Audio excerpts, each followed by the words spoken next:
정초를 넣었을 때 막걸리의 그 상태를 한번 측정을 해보도록 하겠습니다. 생막걸리를 좀 따르다가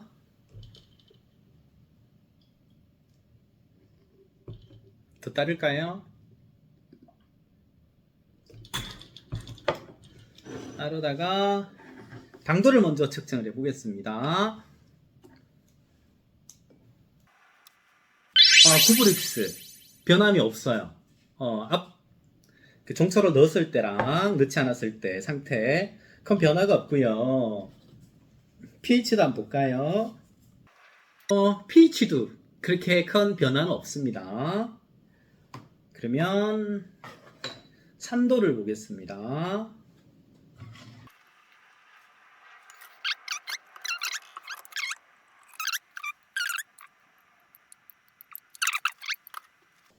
(2mm) 썼어요. 2mm.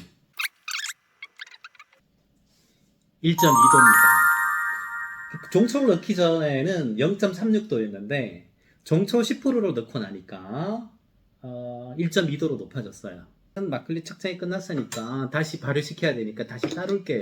여기다가 깔때기 넣고 다시 이렇게 살균 막걸리 상태 한번 보겠습니다. 조금 따로내서 5브릭스 조금 높아졌어요. 종초를 넣기 전에는 4.4브릭스였는데 0.6브릭스 높아졌네요. 그것도 왜 그러냐면 종초의 당도가 4.4브릭스 받아도 조금 높아요. 그래서 5브릭스가 나왔습니다. pH를 한번 볼까요? 색깔 변화 보이시는가요? 큰 차이 없어요. pH는 3.5 그대로라고 보셔도 무방합니다. 그러면 산도 측정을 해보겠습니다.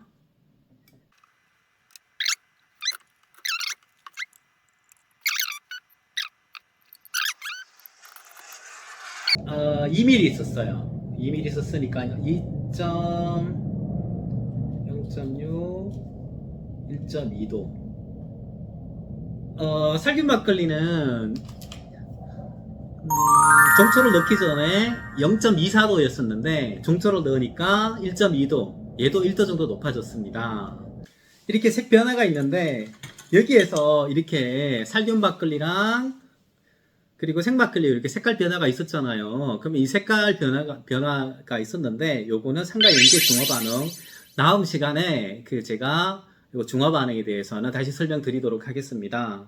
자, 여기 보면요, 여기다가 이제 식초가 아니죠, 막걸리 몇 조금만 넣게 되면 색깔이 없어집니다. 보세요. 짜잔, 없어졌죠.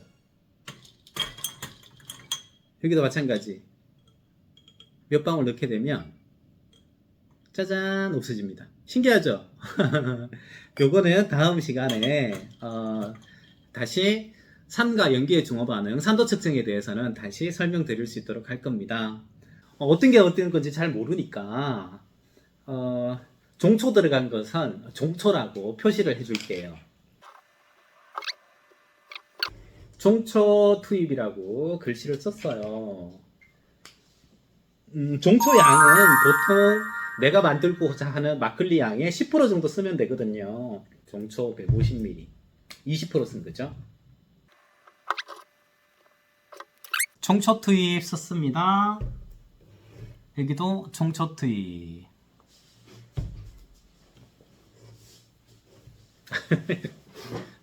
막걸리 식초 만드는 타입 총 4가지 타입으로 준비를 했어요. 첫 번째는 생막걸리와 살균 막걸리 차이점, 그리고 또 두 번째는 종초가 들어간 막걸리와 종초가 들어가지 않은 막걸리, 얘 발효 상태를 같이 체크를 할 겁니다. 물론 이 4가지 스타일의 막걸리는 식초가 다 돼요. 다 이상 없이 잘 되겠지만 속도라든 차이가 여러 가지 조금 날 수 있겠죠. 그래서 그 부분도 같이 비교를 해서 보여드릴 수 있도록 하겠습니다. 그래서 요 2가지는 지금 종초가 안 들어갔어요. 일반 막걸리만 조금 따라낸 상태고요. 얘 2가지는 막걸리를 조금 따라내고 난 후에 종초를 한 20% 정도 넣었어요. 그래서 얘가 750ml인데 종초를 한 150ml 넣어준 거죠. 그러니까 20% 정도 넣어주게 된 건데 종초 사용량은 보통 10% 정도만 넣어주셔도 돼요. 10% 넣어주셔도 되고 아니면은 뭐 20% 30%더 넣어주실 수도 있는데 많이 넣으면 넣을수록 발효가 잘 된다. 그래서 10% 이상 넣어주시면 된다. 저는 실험 목적상 여기서 얼마 넣어줬어? 20% 넣었습니다. 그래서 집에서 가정에서 막걸리 식초 만들 때 먼저 만들어진 식초 한 20% 정도 넣어주시면 적당하지 않겠나 싶습니다. 자, 이제 요 네 가지 막걸리 이제 발효실로 갈 수 있도록 하겠습니다. 지금은 이제 밤이 되면 온도가 많이 내려가죠. 그래서 따뜻한 곳 얼마? 30도 이상 막걸리가 잘 실려면 어떻게 따뜻해야 되죠. 그래서 30도 이상 되는 곳에다가 얘를 가만히 앉혀 놓을 겁니다. 그러면 한 달까지 안 갈 것 같아요. 시간이 지나면 얘가 한 달 정도 지나면 막걸리 식초가 완성이 되어 있을 겁니다. 그러면 그때 다시 상태를 확인할 거고요. 자, 그러면 이 네 가지 막걸리를 발효실로 30도 이상 되는 곳으로 가서 발효를 시킬 수 있도록 하겠습니다. 각 가정에서는 집에서 가장 따뜻한 곳에 놔두시면 될 것 같고요.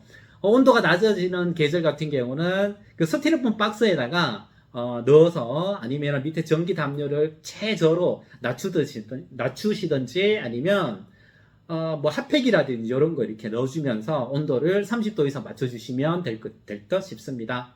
자, 그리고 여름 같은 경우는 특별히 관리할 필요가 없고요. 이런 봄이나 늦가을, 겨울에는 반드시 온도 관리를 해주셔야 될 것 같습니다. 네, 그러면 얘를 온도 30도 이상 되는 곳으로 가서 발효를 시작하도록 하겠습니다.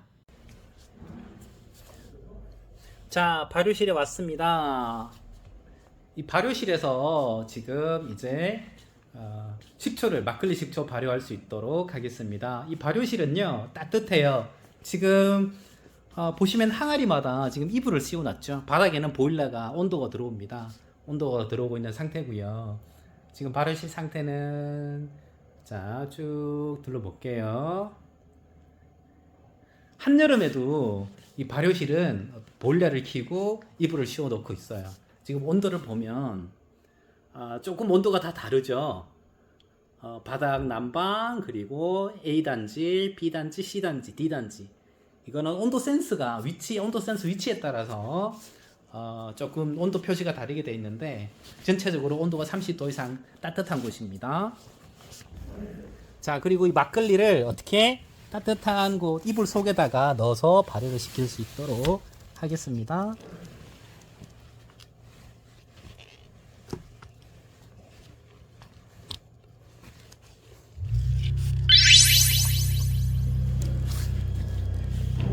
자, 이제 끝났어요. 이 상태를 두고 내일 하루 와서 다시 막걸리를 흔들어 주면 됩니다.